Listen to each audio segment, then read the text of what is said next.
자, 아마 놀랬을 거야. 갑자기 내가 수요일날 선물로 영상 찍어서 올릴 테니까 보세요라고 갈 거야. 원래는 저번 주에 올리려고 했는데 찍다가 짜증나서 못했어. 그래서 오늘 찍고 있는데 만약에 이거를 보고 있으면은 내가 그래도 어느 정도 됐다 싶어서 보내는 걸 보고 이거를 안 받았다 라고 하면은 그냥 이번에도 마음에 들지 않아서 안 보냈구나 라고 생각을 하면 돼. 이걸 한 이유는 2주 넘게 쉬고 설날 또 일주일 쉬어야 돼. 그러면은 거의 3주 쉬는 거거든. 내가 진도를 솔직히 맞출 자신이 없어. 아직 1월 시간표도 안 나왔고 몇 시간이 주어질지 모르겠지만 그랬을 때 내 원래 계획은 방학 때 너희들이 이제 방학 때 2월 달까지 1학기 중간 기말 범위까지 다 나가는 게 일단 목표였어. 근데 지금 그게 실현이 안 될 것 같아서 어떻게든 나는 진도를 나가야 돼. 그래서 9월에 내는 게 그러면 내가 휴일에 나와서 영상을 찍자. 내가 좀 고통받으면은 너희들은 물론 고통을 받겠지만은 또 괜찮지 않을까 해서 수업하겠다고 영상을 찍은 거야. 그러니까는 너무 욕하지 말고 조금 이해를 해줬으면 좋겠어요.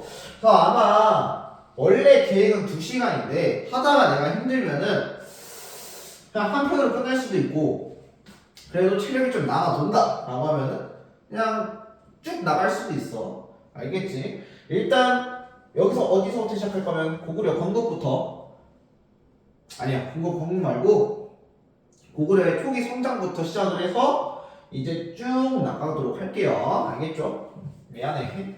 일단 우리가 고구려 누가 세웠냐면 주몽이 세웠어. 주몽이 세우고 나서 이제 초기에는 오부 연맹체랑 연합을 해서 나라를 이끌어갔었다. 그리고 그 오부 연맹체 밑에는 상가라든가 고추가라든가 여러 가들이 있었고 그 가들이 중심을 해서 열었던 회의를 제가회의다라고 불렀어요. 그리고 그 제가회의에서는 국가의 중대사를 의논했었던 게 제가회의였어. 그럼 우리가 지금 배우는 요 고구려는 어떤 느낌이냐? 초기에는 연맹왕국적인 느낌이야. 내가 연맹왕국 설명할 때는 이때는 중앙 집권화가 이루어지지 않았다. 그래서 왕권의 되게 견제를 받아서 약화되었었는데 이러한 지금부터 요 고구려 백제 신라를 볼 건데 요거를 고대국가라고 불러요. 이 고대국가라는 거는 중앙 집권화를 통해서 왕권이 강화되고 그 강화된 왕권을 바탕으로 해서 이제 영토를 확장을 하고 그 영토 확장을 꽃피우는 게 전성기를 맞이했다. 그리고 그 전성기를 꽃피울 수 있게 해준 왕들을 주목해서 봐야 돼요. 알겠지? 그리고 이게 시험 문제에서 1차원적으로 많이 나오고 그 다음 순번으로 나오는 게 이렇게 왕들이 전성기로 꽃피울 수 있게 빌드업을 쌓아준 왕들, 즉 기반을 다져준 왕들이 누군지에 대해서도 알아줘야 되는 게 바로 요 파트에 중요하게 봐야 되고 시험 문제 많이 나와요. 알겠죠? 그러면 우리 잠깐 복습을 들어가서 내가 첫 번째가 일단 중앙 집권화야. 그러면은 왕위 세습을 통해서 중앙 집권화가 가능했었다. 두 번째가 율령을 반포한다. 세 번째가 불교를 공인한다. 네 번째가 요걸 바탕으로 해서 영토 확장할 거다. 이렇게 써. 근데 얘들 여기 율령에 이제 관등제 이런 것도 같이 포함되는 거야. 알겠지? 자, 이제 그래서 고구려의 성장 먼저 볼게요. 일단 1대 주몽, 그리고 2대 유리왕 때 군대에서 수업을 했어. 그걸 바탕으로 해서 고구려는 계속해서 힘을 길렀었는데 이제 2세기로 가서요. 2세기 때 태조왕이라고 있어요. 요 태조왕 시기 때는요. 본격적으로 했었던 이제 일 중 하나가 게르부 있지. 우리 오부 연맹체 중에서 게르부. 이 게르부 고시에트에서 게르부가 고시를 통해서 왕위 세습을 하겠다. 이렇게 얘기를 했던 거야. 그 뜻은 이제 권력 기반 체제 자체가 기존의 오부 체제에서 게르부가 확실하게 권력을 잡고 그 게르부 중에서도 고시가 왕위 세습을 하겠다라는 거야. 근데 여기서 주의해야 될 거는 이제 너희들이 내려 이씨가 있을 거고 김씨가 우리 반에 이씨가 없구나. 아무튼 그 김씨, 양씨, 완씨, 윤씨, 오씨 다 말해줘야지. 안 그러면 서운해. 이렇게 있는데 다 말했지?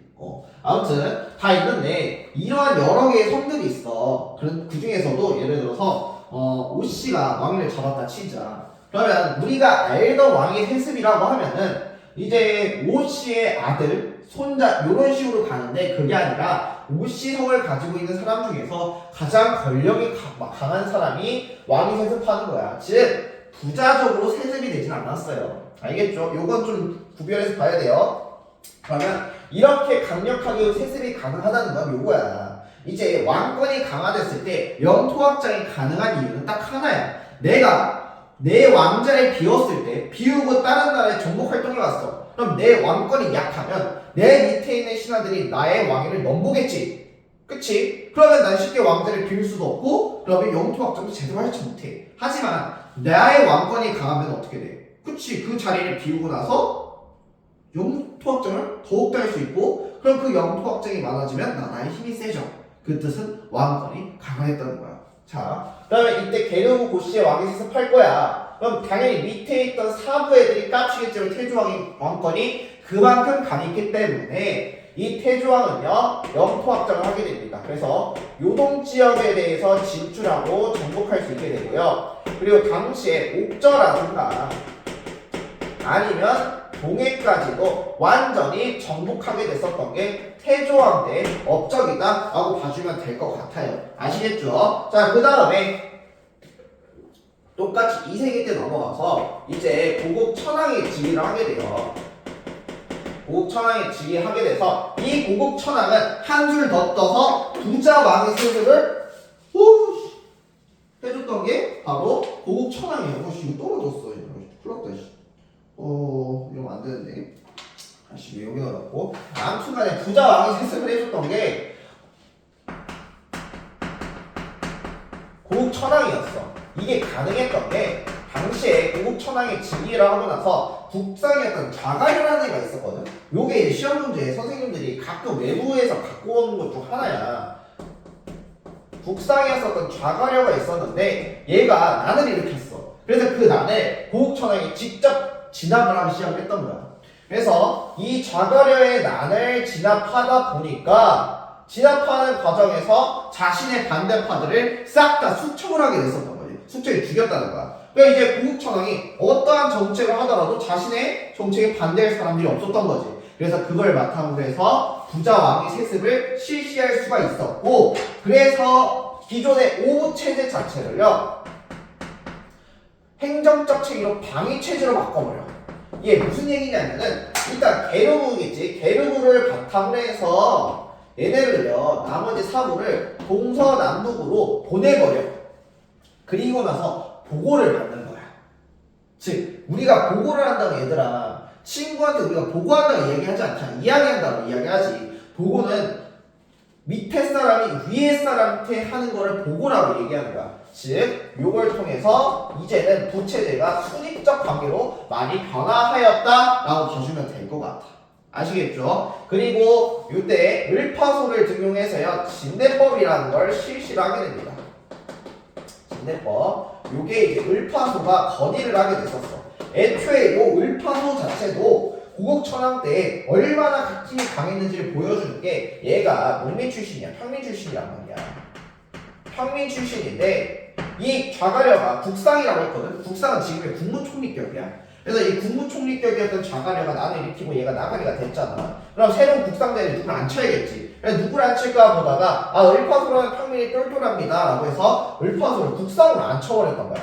당연히 밑에 있던 신하들은요 국무총리를 신하 중에서도 가장 권위 있고 높은 직위였단 말이지. 이걸 일반 평민들 앉히겠다? 반발이 많겠지만 고국 천황이 얘기해줘. 나 사람 다 죽여버렸는데 니들 죽고 싶어? 라고 하니까 아닙니다. 왕께서 원하시는데 당연히 해야죠 라고 하면서 을파소를 등용하고 그 을파소의 권위로 실시했었던 게 요게 바로 진대법이라고 불러요. 그럼 이 진대법이 왜 중요하냐면은 요게 이제 춘대 추납의 원칙이라고 해서 쌀을 빌려주는 거야. 그러니까 요거지. 당시에 고구려에서는 고리대라고 해서 지금의 사채업이 좀 유행을 했어. 그리고 막 이자를 어마어마하게 물어줬었던 거야. 근데 이게 주로 많이 발생했던 게 봄춘, 봄이야.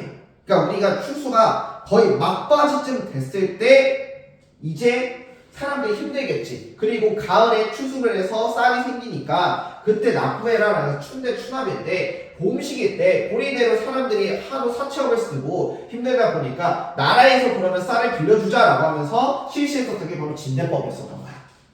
알겠지? 그래서 봄에 빌려서 가을에 갚아라 라는 게 춘대 추납의 원칙인데 요게 이제 고려시대로 넘어가잖아 얘들아. 고려시대로 넘어가서 흑창이라고 바뀌어요. 흑창이라는 이름 바뀌고 그리고 성종이라는 왕 때 을창이라고 바뀌어.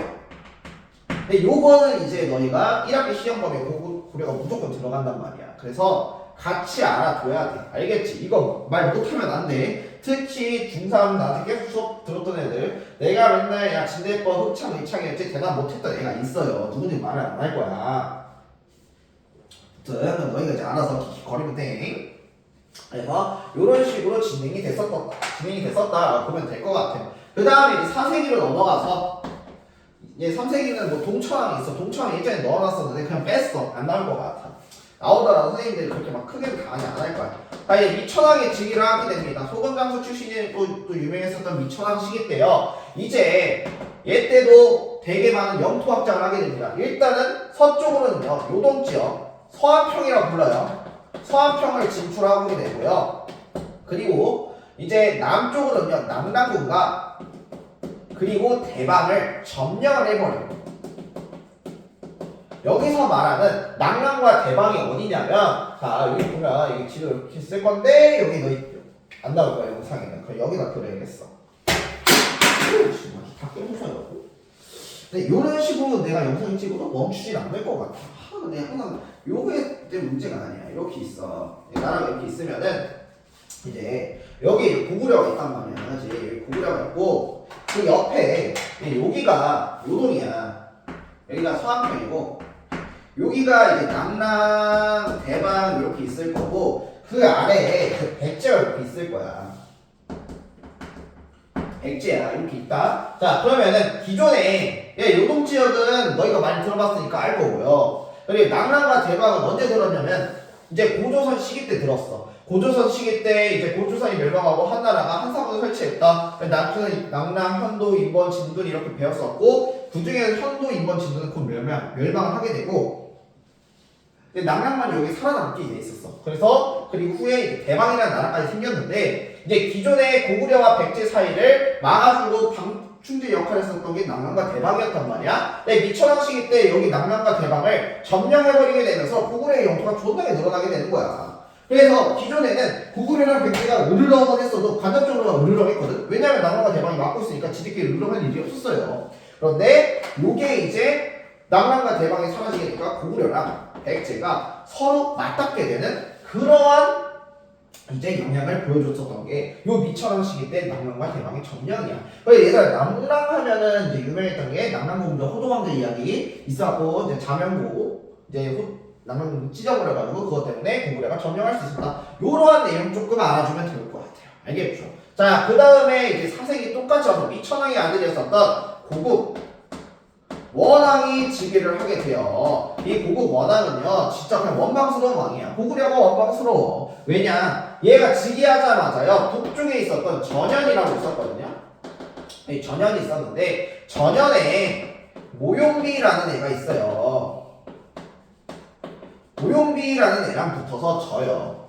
져가지고 얘가 어느 수모를 당했냐면 자신의 아버지였었던 미천왕의 시신이 도굴당하게 되고 그리고 자신의 어머니와 아내가 인질로 끌려가게 됐었던 거야. 그러니까 당연히 고국 원왕이 이때 얘기를 해요. 우리가 진짜 잘못했고 뭘 잘못했는지 모르겠는데 일단 잘못했고 우리 다시는 너희 안 건드릴 테니까 제발 우리 아버지 시신이랑 인질 좀 데리고 와주면 안 돼? 라고 하는 거야. 근데 모용비가 이제 당시 남아있는 기록을 통해서 보면은 우리가 지금 얘네랑 다시 싸워서 이길 자신 없습니다. 그러니까 폐하 얘 말 듣지 말고요. 절대 이걸 통해서 고구려 협박해야 돼요 라고 하면서 오히려 이걸 통해서 고국 원왕을 더욱더 힘들게 만들었었던 거야. 그런 상황 속에서 이제 당시에 백제는요 근초고왕이라는 사람이 즉위를 하게 돼요. 백제 누가 즉위를 하게 된다고? 그렇지 근초고왕이 즉위를 하게 됐어. 이 근초고왕이 누구냐면은 백제의 전성기를 구가했었던 인물이야. 그러니까 이때 백제 근초광이 전성기를 부과하고 있으면서 이 남쪽으로 영토를 확장해서 남해안 지역까지 남쪽으로 영토 확장을 다 했던 거야. 그러니까 고구려 입장에 그 소식을 듣고 있었던 고구관왕이야. 와, 안 그래도 얘네 때문에 진짜 기분 별론데 그냥 백제한테 화풀이하고 이번 기회에 힘이 기르고 있었던 백제를 견제해야겠다 하면서 백제를 공격해버리는 거야. 근데 이거를 근초광이 막아버리게 됐던 거지. 그리고 나서 고구관왕이 이걸 실패하고 나서 2년 뒤에 다시 한 번 더 백제를 치는데 백제 애들이 또 나와버리는 거야. 근데 얘네 생각으로는 한 번이 어렵지 두 번이 어렵겠어? 초기에 들어왔을 때는 고구려 어떻게 와? 하면서 막 벌벌 떨었는데 그걸 맞고 나니까 고구려 별거 없네? 두 번째도 막으니까 진짜 별거 없네? 해서 맞고 근초광이 직접 군대를 이끌고 고구려의 평양성 전투에 나타나게 됩니다. 전개하게 있어요, 정확히 말하면. 요 평양성에서 붙게 되고 이 평양성 전투에서 어떻게 되냐? 당시에 고국 원왕이 여기서 죽게 돼요. 그런데 주의해야 될 게 요 평양성 전투에서 고국 원왕이 전사했어. 그리고 그의 뒤를 이어서 소수리왕이 즉위를 하게 되는데 이 소수리왕이요 잘 맞게 되면서 평양성이 함락되지는 않는다라고 보면 될 것 같아. 자, 지금 내가 누가 즉위했다고 했어? 그치? 소수리왕. 요 소수리왕이요 진짜 망할 뻔했었던 힘들 뻔했었던 고구려를 정말 잘 추스리고 이 추스림 덕분에 소수리왕 이후에 한 왕 딱 나오고 그리고 바로 전성기를 맞이할 수 있었어. 자, 소수리왕은요 자신의 아까 복수하고 싶지. 근데 지금은 복수하는 것보다 혼란스러운 나라를 어느 정도의 추스리는 게 중요하다라는 생각을 했던 거야. 그래서 일단 첫 번째로요 율령을 반포합니다. 뭘 반포한다고? 율령 반포. 아니 이거 빨간 걸 적자. 율령을 반포해. 율령 반포하고 그리고 이 율과 영을 반포하면서 이제 법 체계를 만들고 나서 태약이라는 걸 설치해. 태약을 설치해서 인재를 길러서 우리가 지금 내실을 가질 수 있게 해야겠다라고 했었어. 요거는 이제 그 다음에 지방에는요 경당이라는 걸 설치하거든. 이거는 학교 선생님들 다른 선생님도 있고 안 다른 선생님이 있어. 가끔 이제 하는 거 보고 와 이거 내야겠다라고 하는 선생님들이 이거 경당 얘기하거든. 아무튼 지방 경당 설치하고 중앙에는 태양을 설치해서 인재를 등용하겠다라고 이야기를 해. 그리고 이제 가장 중요해 전진과 수교를 하는데 이 전진과의 수교를 통해서 나 이거 한 번에 같이 적을 거야. 불교를 수용하고 봉인을 하게 됩니다. 그리고 이걸 도와줬었던 게 전진의 승리였었던 순도야. 즉 순도를 통해서 이러한 불교를 봉인을 했었다라고 보면 되는 거예요. 알겠죠? 그러면 소수림왕 때 지금 내가 중요했었던 율령, 불교 두 개 다 나왔네. 그치? 지금까지 전성기 이전에 가장 중요한 왕은 누구야? 소수림왕이에요. 요게 이제 시험들 잘 나오겠지. 요거 좀 알아주면 좋아요. 이렇게 소수리왕이 망해갈 뻔했던 고구려의 내치를 잘 다스리게 되니까 이제 구국 양왕 즉위하고 나서 고구려가 5세기에 전성기를 맞이하게 됐었다. 그래서 5세기 때 전성기를 맞이하게 됐었고 요 사람이 누구냐? 일단 광개토 태왕이에요. 광개토 태왕. 요 광개토 대왕은요 13살 때 태자 자리에 올라오게 돼서 계속해서 전쟁터에 나가게 됩니다. 그리고 항상 가지고 있는 꿈이 있죠. 우리 고구려를 빡살내고 괴롭혔었던 백제와 연나라에 대해서 복수해야겠다라고 생각했었던 게 바로 광개토 대왕이었어. 그래서 5세기 때 즉위하고 나서 전성기를 맞이하게 됐다. 자, 지금 전성기 몇 세기? 5세기다. 이거 기억해야 돼요. 전성기 잠깐만 정리하게 되면은 봐봐. 전성기가 4세기, 5세기, 6세기하고 3궁이 있어. 4세기는 누구냐면은 백제야. 선생님, 근데 왜 선생님 고구려 먼저 해요? 고구려가 먼저인 교과서도 많고, 그리고 나도 고구려가 좋아서 5세기 먼저 한 거예요. 자, 그리고 5세기는 고구려. 그리고 6세기가 신라예요. 요거는 기억해도 학교 선생님이 시험 문제를 할 때 4세기, 5세기, 6세기 요거 순서 물어볼 때 있거든? 그러니까 꼭 기억해야 돼요. 아시겠죠? 자, 광개토 대왕 이제 얘의 꿈이 뭐라고 했어? 자기 할아버지 복수요. 그래서 광교토대왕 때요. 일단 후연 격파하게 됩니다. 북쪽으로 여기 북쪽 있지. 북쪽에 있었던 보면은 자 이렇게 있을 거란 말이야. 우리나라 치고. 내가 개판이어도 이해해줘. 여기 좀 어쩔 수가 없어. 자 다시. 나 여기 고구려에 있을게요. 여기 고구려에 있을 거고 여기 이제 후연이 있어. 나 이거 잠깐 보여줘야겠다. 여기 후연이 있단 말이야. 그리고 여기 이제 백제, 가야, 신라 이렇게 있을게요. 이런 상황 속에서 여기 이제 전년이 망하고 후연이 생겼거든. 사실상 전년이랑 후연이랑 관계는 없어. 근데 근처에 있으니까 격파 당한 거예요. 그래서 후연의 격파를 당했었던 게 바로 이때 광교토 대왕이었다라고 보면 될 것 같고 그리고 나서 다른 놈에서 좀 넘을게요. 그리고 나서 이제 얘 후연 격파하고 나서 요동 지역을 정복을 하게 되고 백제를 공격하게 됩니다. 백제를 공격하게 되면서 이때 얻었었던 게 한강에 있었던 이북 지역 있지? 한강 이북 지역을 장악을 할 수가 있게 됐었던 광교토 대왕. 그러니까 이때 백제 공격하게 되는데 이때 백제 왕이 누구였냐면 아신이라는 얘였어.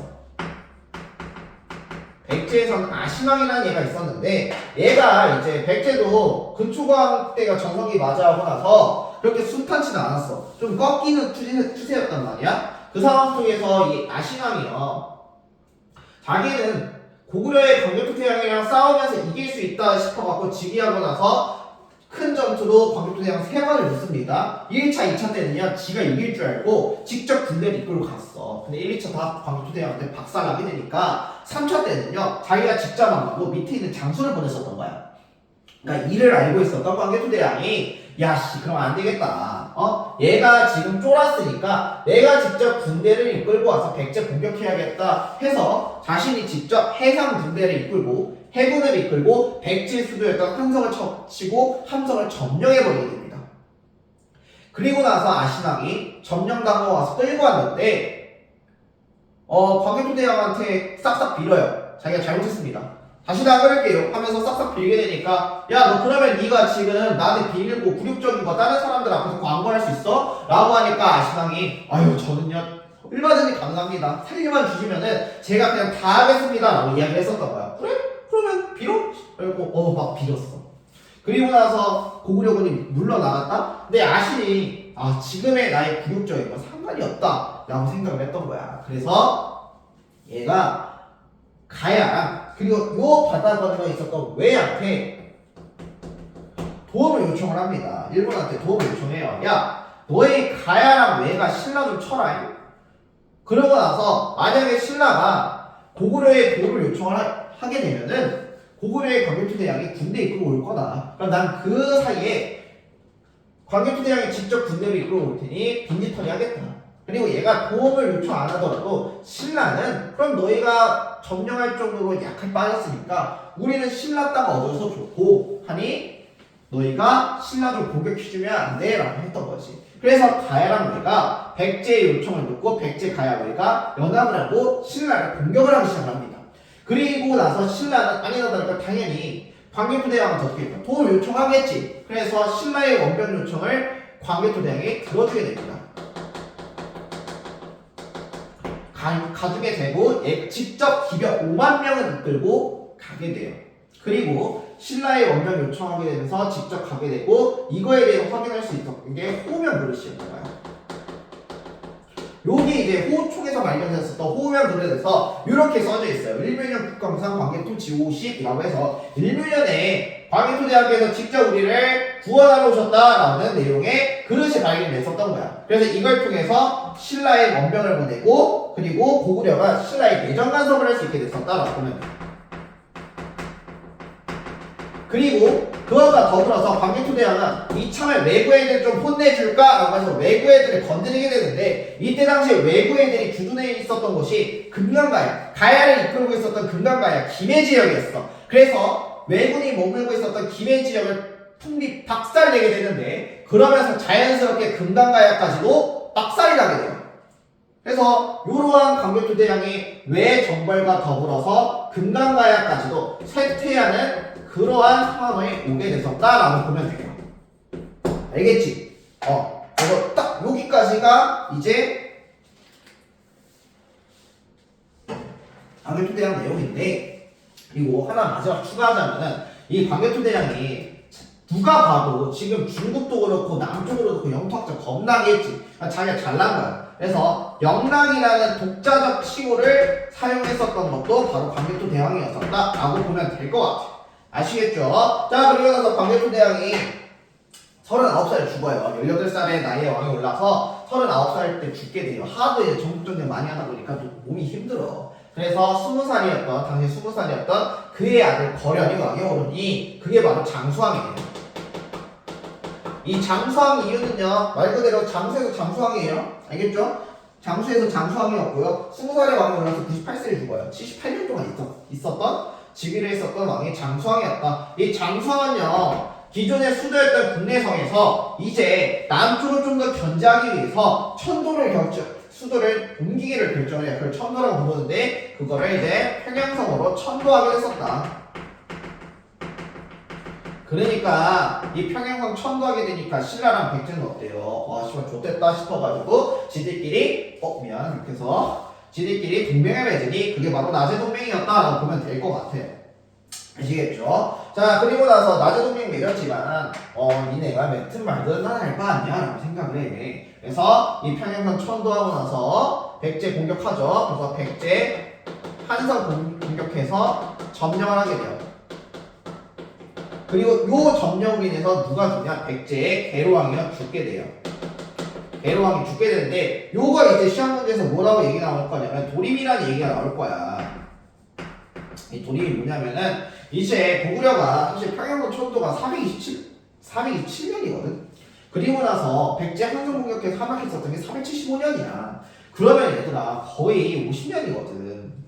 그러면 50년 동안 백제의 한성이 어느 정도 경거하게 버텼다라는 얘기야. 그러면은 고구려 입장에서도 계속해서 여기가 국방을 투입하고 함락하지 못하면 손해란 말이지. 그래서 어떻게 하면은 얘네를 함락시킬 수 있을까라고 하다가 이때 백제의 왕이었던 계로왕이 바둑광이래. 그래서 바둑광이었던 계로왕을 좀 회유시키려고 고구려에서 가장 바둑을 잘 뒀었던 도림 있지? 도림을 파견을 해서 이제 계로왕을 만나게 하고 도림이 바둑을 통해서 계로왕과 친하게 지내면서 군사기밀이나 이런 것들을 많이 알고 있었던 거야. 그래서 이걸 알고 있었던 도림이 다시 돌아가서 장성한테 군사기밀을 이야기하고 그 기밀을 바탕으로 해서 고구려가 백제의 한성을 공격하고 함락시킬 수 있었다라고 보면 될 것 같아요.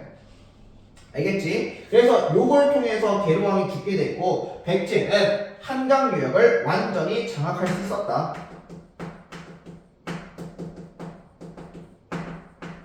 자, 그러면은 장수왕 입장에서는 어때? 와, 자기 업적 죽이지.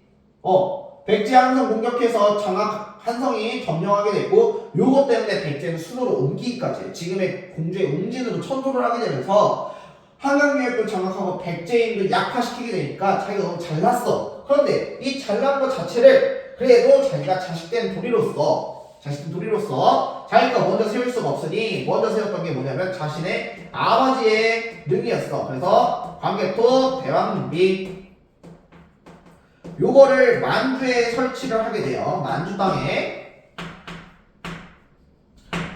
설치를 하게 되고 그리고 나서 자신의 업적을 기르기 위해서 지금의 충주 있죠. 이걸 충주 고구려비, 중원 고구려비라고 이야기를 해요. 충주 고구려비를 세우게 됐었던 게 바로 장수왕 때다라고 보면 될 것 같은데 요거 시험 문제에서 주의해야 될 게 얘들아 광개토 대왕비, 충주 고구려비 여기 보면은 교재 보면은 다 있는데 광개토 대왕비 이런 얘기가 나와. 내가 군사군에서 신라 도와줬었고 그리고 신라 내금에게 의복을 하사했다 이런 식으로 이야기가 나와요. 여기서 말하는 내금은 신라 내물을 말니까 얘기거든.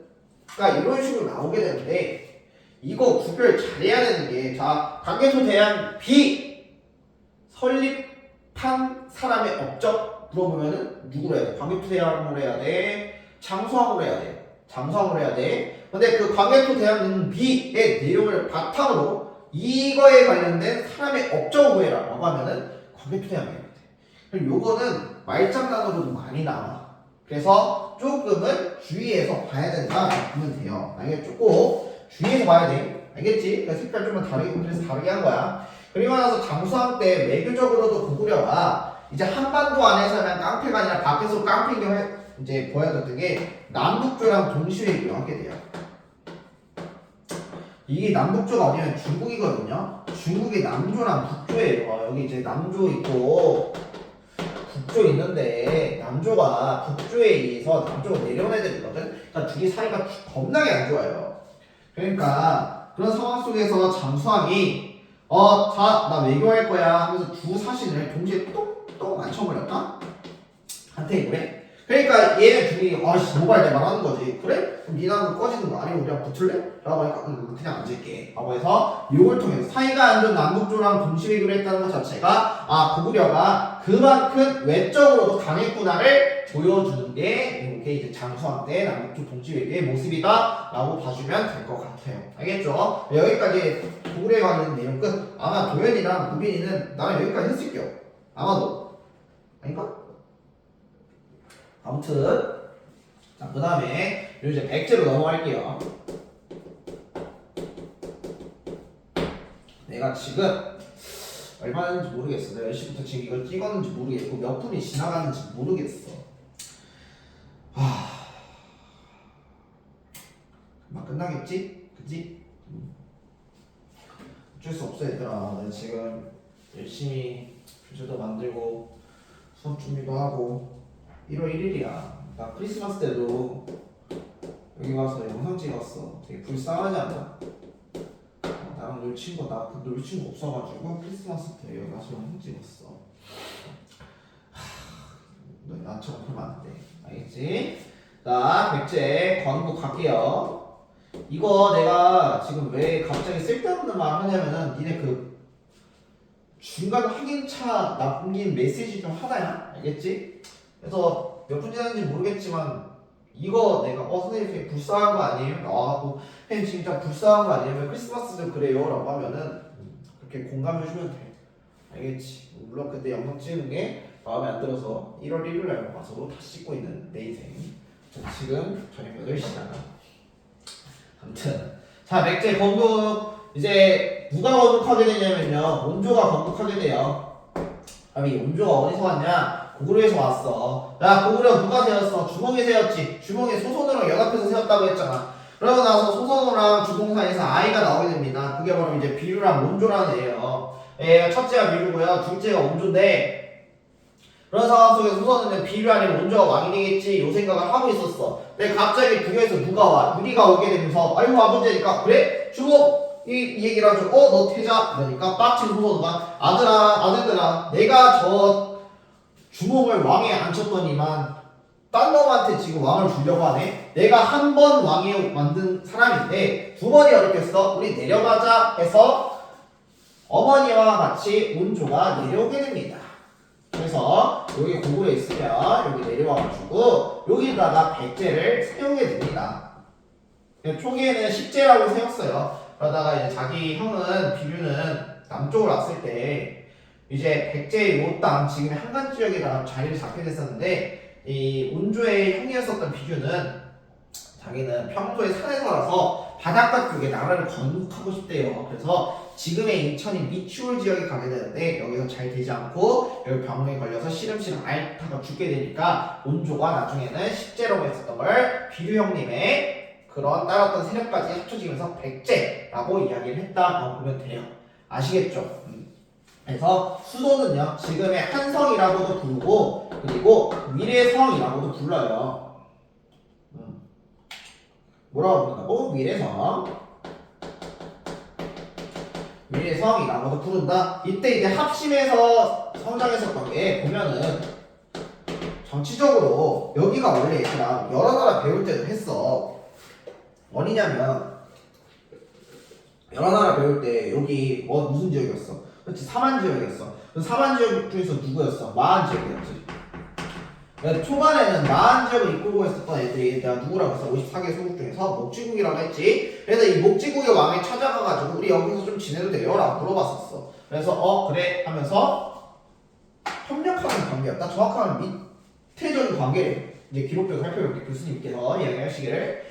그래서 정치적으로 보면은 당시에 마한 세력, 한강 토착 세력과 더불어서 그리고 온조 세력이 연합해서 만들었던 게 바로 백제냐. 거기서 그렇게 적혀 있을게요. 그리고 이걸 바탕으로 이제 백제가 성장을 할 수가 있게 됐는데 애초에 여기 위치가 얘들아 한강이지. 한강이다 보니까 어때? 중국과 교역하기가 쉬워요. 폴란드 상중만도를 통해서 교역하기 쉬우니까 그걸 바탕으로 성장을 했었던 게 백제야. 그리고 농사도 잘 지어지고 그래서 백제가 어떻게 보면 전성기를 일찍이 맞이할 수 있었던 이유 중 하나다라고 보면 될 것 같아. 알겠지? 그리고 나서 이 백제의 성장을 보면은 3세기를 가야 돼요. 3세기 때 이제 고이왕이 즉위를 하게 돼요. 고이왕. 그래서 요거 쭉 이어받아서 3세기 고이왕이 즉위를 하게 된다. 근데 요거 사인시기 때 잠깐만 요거 하나 보자. 그러면 선생님 백제랑 고구려랑 이어졌다는 거 어떻게 알아요? 라고 하면은 일단 원조 설화 있을 거고 물론 이제 원조 설화 마지막에 원조는 이렇게 얘기해요. 우리의 뿌리는 고구려가 아니라 부여다 라고 해서 자기 성씨를요 고원조라고 안 하고 부여원조라고 바꿨대요. 그래서 보면은 백제 왕들의 사용은 부여씨예요. 부여씨다. 아무튼 원조라고 이야기 나옵니다. 원조 설화가 있고 그리고 무덤양식 자체가 고구려랑 비슷한 돌무지 무덤이다라고 보여줘요. 그래서 교재 보면은 거기 고구려의 장군총이랑 백제의 서총룡 고군이라고 해서 지금 서울 홍파 지역에 있었던 게 있었거든. 그래서 그거 비교해보니까 비슷하네. 그래서 이게 비슷한 게 아닐까? 그래서 원조가 고구려 계통 사람이 아닐까? 라고 이제 사람들이 합리적으로 의심하고 추측하는 거예요. 그래서 요거 때문에 그런 거예요. 알겠죠? 학교에서 이거 충분히 나올 수 있어. 허술형으로 나올 수 있는 게 요 파트니까 좀 알아주면 좋을 것 같아요. 자, 다시 고이왕으로 넘어가서 고이왕이야 3세기 때 즉위를 하게 돼서 이때 이제 고이왕이 마한에 목지국 있지. 목지국을 병합시켜버려요. 병합하게 되니까 한강 땅을 완전히 장악을 했었던 게 바로 고이왕 시기 때다 라고 보면 될 것 같아. 그리고 나서 이 고이왕이요 강력한 왕권을 갖고 있었대요. 왜 그런지는 아직도 밝혀지진 않았어요. 그래서 목지국을 병합할 만큼 힘이 셌다는 거는 그래도 오늘 뭐 강력한 왕권을 갖고 있구나 라고 보는데 이때 고이왕 시기 때 율령이 반포가 되게 됩니다. 뭐가 반포된다고? 율령이 반포되게 되고요. 그리고 이때 실시됐었던 게 육자평제도가 실시됐다. 그래서 내신자평, 내분자평, 미법자평, 위사자평, 병관자평, 조정자평 이렇게 있어요. 그래서 이렇게 총 6개의 자평제도를 실시했었고 그것과 더불어서 16관등제를 실시를 하게 됩니다. 즉 신하들을 관등을 16개로 나눠버린다 요거예요. 이 뜻은 뭐냐면은 자 이제 니네들 계급 매길 거야 라고 이야기를 하는 거야. 그럼 당연히 신하들 입장에서는 기분이 더러워요. 왜 우리가 지금 소나 대시도 아니고 왜 지금 계급을 매기는 거야 라고 이야기를 하지만 말했잖아. 고이왕이 이미 겁나 셌을 거다 라고 하니까 그것 때문에 육자평제가 16관등제 실시할 수 있었고 이러면 얘들아 16관등제라는 거는 그냥 문서상으로 남겨져 있는 거잖아. 내 눈에 안 보이지. 그럼 얘네들에 대해서 좀 더 눈으로 보고 싶은 거야. 그래서 실시했었던 게 바로 공복이라는 걸 제정을 해요.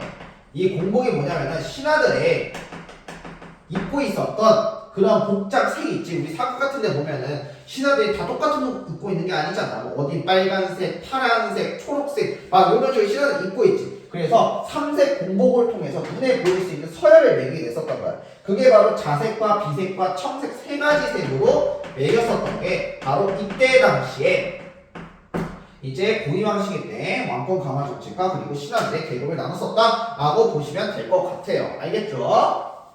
자, 그 다음에 이제 4세기로 넘어가서 4세기면은 백제의 전성기예요. 그래서 전성기 4세기 때 근초고왕 때예요. 근초고왕 왕이 올랐습니다. 그리고 강한 힘의 표본이었죠. 부자 왕이 세습을 하게 돼요. 이걸로 넣어볼게요. 이때 부자 왕이 세습 요게 가능했었다. 그리고 이제 남아있었던 마한지역 있지? 마한지역 일부를 완전히 통합을 하게 되면서 마한지역 통합하게 되면서 어떻게 됐냐? 남대안으로 완전히 진출할 수 있었다라고 보면 돼. 그리고 나서 하나 이제 가장 중요했었던 거 고구려랑 어떻게 붙었다. 그래서 고구려의 평양성 전투, 고구려랑 vs 평양성 붙었다. 아씨 이거 아니지. 당시에 고구려랑 붙었었다. 평양성 전투. 그래서 이때 어떻게 됐어? 누가 죽었어? 고구려왕이 죽었었다. 요게 이제 근초광의 업적 중 하나다. 그리고 나서 이때 이제 백제가 외교적으로도 가능했었다라는 게 동진과의 교류야. 그래서 중국에 동진과 교류도 하고 그리고 일본에 대해서 칠지도 전파했었다.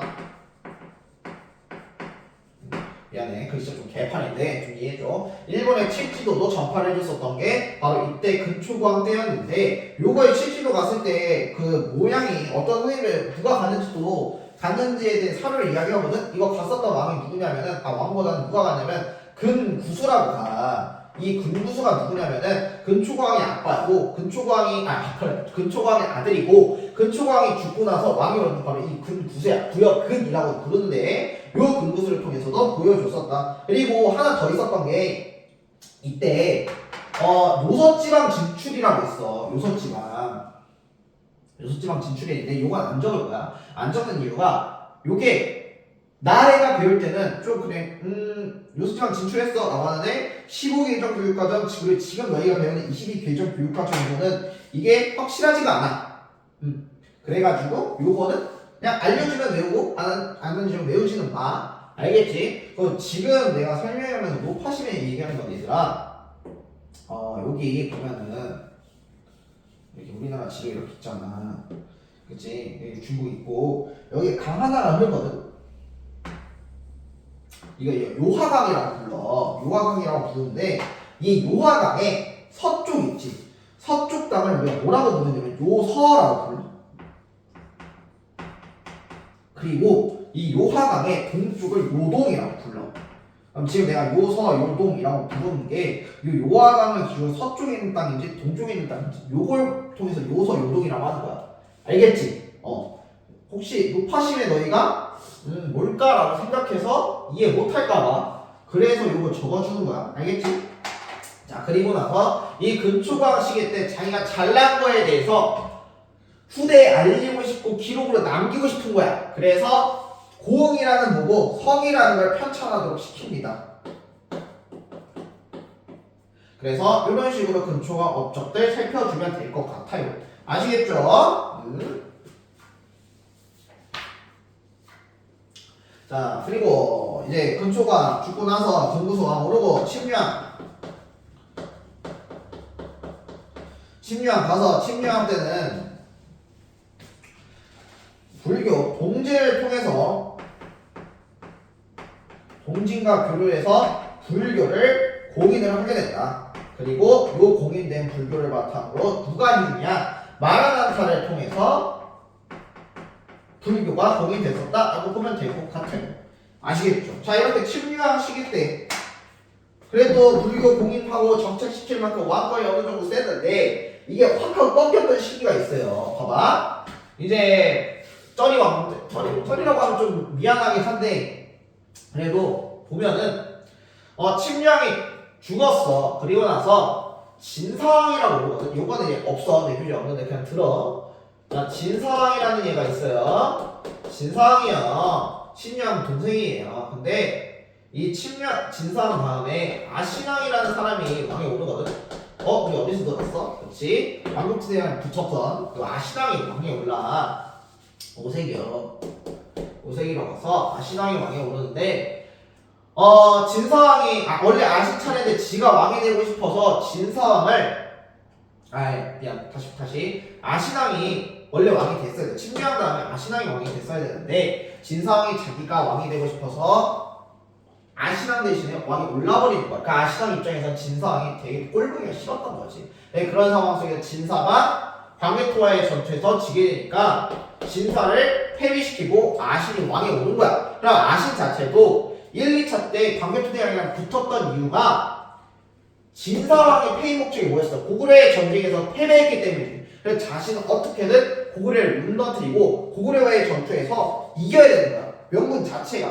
그래서 고구려와의 전투에 그렇게 목숨을 걸었던 이유 중 하나 그것 때문이었어. 하지만 어떻게 됐어? 결과는 광개토대왕에 의해서 광개토대왕한테 패배했었다.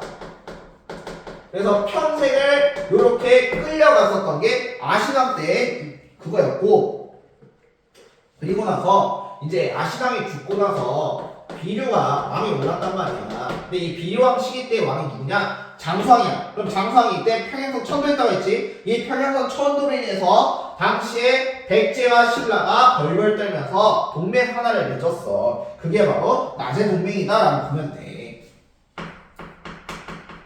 나제 동맹인데 당시에 신라 왕이 누구였냐면은 누르찌였어. 누르찌랑 비류랑 같이 동맹을 맺었었던 게 바로 비류왕 시기 때다. 그 비류왕 죽고 나서 계로왕 즉위요. 자 얘들아, 계로왕 뭐였어? 그쵸? 함성 함락되게 되면서 수도가 웅진을 천도하게 되고요. 그 천도했을 때 당시 왕이 누구냐면 문주예요. 그래서 문주왕 때는 웅진으로 천도했었다. 근데 얘가 좌평에 의해서 죽게 돼요. 거기 보라색으로 해놨지? 그거 일부러 해놓은 거야. 이제 웅진으로 천도했지만 이 문주가 어떻게든 나라를 다시 올리려고 했어. 즉 여기가 한성이야. 근데 여기 웅진으로 천도하고 나서 어떻게든 나라를 국방명하게 만들려고 했지만 여기 웅진 지역에 있었던 이러한 성씨애들 때문에 그렇게 뜻을 펼치지 못하고 결국 좌평 세력에 의해서 죽게 됐을 게 문주였어. 그래서 문주가 죽게 되니까 급하게 왕에 올랐었던 사람이 동성왕이었어. 동성왕 때는 이제 나제 동맹을 좀 더 강화시키게 됐어. 그래서 요 나제 동맹이 어떻게 바뀌게 되냐면 결혼 동맹으로 바뀌게 됐었어. 결혼 동맹. 근데 이때 이제 누구랑 하게 되냐면 이제 나제 동맹 첫 번째로 맺었던 게 물지였지. 근데 이 나제 동맹 결혼 동맹까지 강화시켰었던 게 소지마 아니까니였어.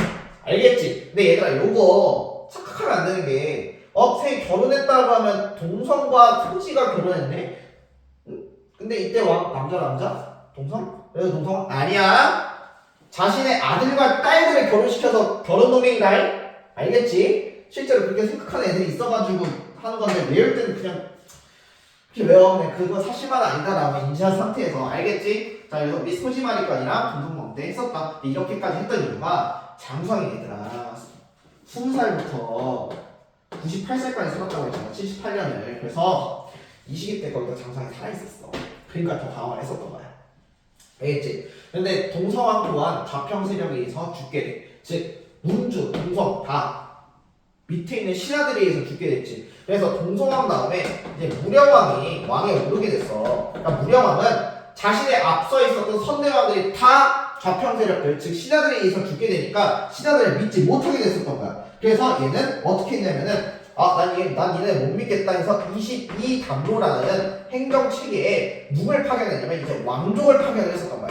즉 나는 그 혈연관계에 있었던 왕족 파견해서 이게 좀 더 믿을만할 것 같아 라고 해서 22담로에 왕족을 파견했던 거지. 즉 요게 있었던 이유가 문주랑 동성 때 좌평 세력에서 죽게 되니까 신하를 못 믿게 되는 거야. 그래서 22담로에 왕족 파견했었다. 이렇게 보면 될 것 같고, 그리고 무령왕 때도 내치가 잘 완성이 됐기 때문에 고구려랑 수국성 전투에서 붙어갖고 승리까지 하게 됐다라고 보면 돼. 근데 무령왕에는 가장 중요했던 게 바로 무령왕릉이야.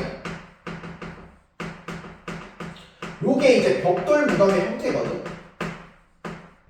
그래서 이걸 통해서 알 수 있었던 게 당시에 백제가 중국 남조랑 교역했구나, 요걸 알 수가 있어. 이게 무슨 뜻이냐면 중국의 남조라든가 아니면 계로왕도 이때 북이랑 교류했었거든. 서신도 보냈었어. 이거 잠깐 여기로 다시 들어가서 계로왕이 북에 서신 보낼 때 뭐라고 얘기했냐면 저 또라이 새끼, 장성 위에 있는 저 또라이 새끼가 신하를 수청하면서 우리 공격하려고 내치를 더 강화시키고 있습니다. 쟤는 좀 막으려 주시면 안 돼요? 라면서 북에 서신 보내면서 싸마싸마 하면서 북이가 지금 고구려 견제하기를 원했었어. 근데 이때 당시 하더라도 그래도 어느 정도 백제가 힘은 있었던 시기였다. 근데 지금의 백제는 어때? 수도까지 뺏기고 나서 웅진이라는 곳에 천도할 만큼 힘이 없었던 나라야. 그럼에도 중국과 남조와 교역했다는 거는 얘네가 무너졌어도 어느 정도 계속해서 힘은 키우고 있었구나. 그래서 중국과 교역할 만큼 그래도 세력 자체가 어느 정도 올라왔구나를 알 수 있었던 게 바로 중국 남조와의 교역했고 그거에 대한 방식이 바로 무력왕릉이었던 거야. 알겠지? 그래서 무력왕릉 지금 거기 페이지에 있을게요. 있지. 그래서 그거는 꼭 잘 봐둬야 돼. 알겠지? 그래서 이 22단의 왕족 파견에서 지방 통제 이제 신하들한테 맡기는 게 왕족을 통해서 왕이 직접 통제를 강화할 수 있었고 중국과의 교류했었다는 건 그래도 외교적으로 어느 정도의 안정화가 됐었다는 뜻이야. 그래서 요걸 바탕으로 해서 무령왕이 죽고 나서 그의 아들인 성왕이 왕이 오르게 되고 그래서 성왕은 그걸 바탕으로 이제 좀 더 수도를 큰 곳으로 옮기고 싶어 했던 거야. 그래서 사비성으로 천도를 하게 됩니다. 사비로 천도하게 되고 국호를 남부여로 바꾸게 돼요. 즉 우리는 남쪽에 있는 부여다. 그래서 우리는 부여의 이러한 능력을 의지를 이어받았다. 이렇게 보면 될 것 같고 그리고 이걸 바탕으로 해서 이제 옮겼잖아. 수도 옮겼으니까 행정체계도 어느 정도 안정화를 시켜야겠지. 그래서 중앙 자체를 22부로 만들고 지방을 5부 5방의 형태로 해서 좀 더 체계적으로 만들었었던 게 성왕 때 일이었었던 거야. 그리고 성왕 때는 이때까지 계속해서 동성한테 맺었던 결혼동맹이 유지가 되게 되고 그리고 신라와 한강 지역을 수복을 하게 됩니다. 그래서 당시에 북쪽으로는 신라가 갖게 되고 요뒤 북쪽은 신라가 갖게 되고 남쪽으로는 백제가 갖게 됐었어.